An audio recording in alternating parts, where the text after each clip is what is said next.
ច្បាំងណាំងនេះគឺជាឱកាសបងអាចរឹងរឹងគេចង់ព្រោះបងអាចលំបាកក្នុងការថែបេះដូងស្មោសម្រាប់អូនតែម្នាក់បងត្រូវចែកចាយឲ្យអ្នកផ្សេងនៅមិនឃើញមនុស្សក្បែរខ្លួនបងចូលចិត្តលួចលាចូលចិត្តលេងសើចតែគេចង់បានបងមែនតែបើគេល្អបងយកគេទៅធំរៀបរៀងឈុំនៅតែផ្លូវធ្វើតាមចិត្តបើធ្វើតាមដងរើកាបងចង់បានឲ្យបងទៅមិនមែនមិនឈឺតែអូនដឹងថាអូនមិនគួរហាម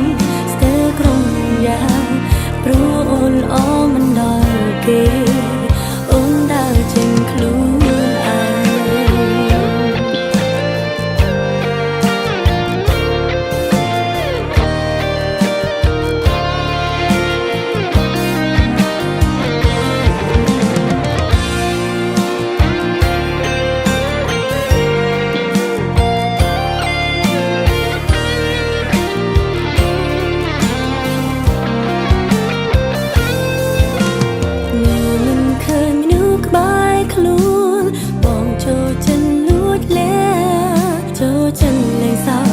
គេចង់បាន